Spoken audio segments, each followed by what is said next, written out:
एक बार एक वैज्ञानिक ने एक टिड्डे तो पकड़ा और उसे अपनी आवाज पर छलांग लगाना सिखाया। वैज्ञानिक टिड्डे से कहता कूदो, टिड्डा उसके आवाज सुनते ही जोर से छलांग लगा देता। अब वह वैज्ञानिक था तो प्रयोग करना बनता ही था। उन्होंने टिड्डे की छलांग पर प्रयोग किया। वैज्ञानिक ने उसकी एक टांग तोड़ दी और फिर बोला कूदो। अब टिड्डे की छलांग की दूरी कम हो गई। वैज्ञानिक ने उसकी दूसरी टांग तोड़ दी और फिर बोला कूदो। टिड्डे की छलांग और कम हो गई।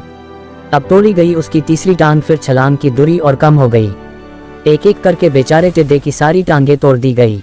अब आखिरी टांग टूटने पर जब उससे कहा गया कूदो तो वह हिल भी नहीं पाया। अब वैज्ञानिक ने अपना निष्कर्ष अपनी डायरी में लिखा। जानते हो उसने क्या लिखा? जब टिड्डे की एक टांग तोड़ी गई तो वह थोड़ा बहरा हो गया। जब उसकी दूसरी टांग तोड़ी गई तो वो और बहरा हो गया।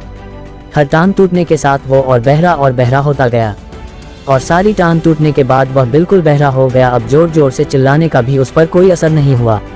वो तो अपनी जगह से हिला तक नहीं, छलांग लगाना तो दूर की बात थी। इस कहानी को सुनकर सभी को ऐसा ही लग रहा है ना कि क्या मूर्ख वैज्ञानिक था, इतनी सीधी सी बात उसे समझ में नहीं आई। या कुछ लोग ये भी सोच रहे होंगे कि ये तो किसी बच्चे को भी पता है कि टिड्डे की छलांग उसके टांग टूटने की वजह से कम होती जा रही थी, ना कि वह बहरा हो गया था। दोस्तों, हम सभी जीवन में कई बार ऐसे ही मूर्ख बन जाते हैं। कई बार जीवन में दो घटनाएं एक साथ ऐसे घटती है कि उनका एक दूसरे से कोई संबंध होता ही नहीं, फिर भी ऐसा लगता है कि गहरा संबंध है। कभी कभी दिखता कुछ और है लेकिन समझ कुछ और आता है और वास्तव में होता कुछ और है। इसीलिए अगर पछताना नहीं है तो जीवन में जल्दबाजी में कोई निर्णय ना ले, हमेशा समझबूझ का इस्तेमाल करे, सावधानी बरते, नतीजे सोच विचार कर ही निकाले।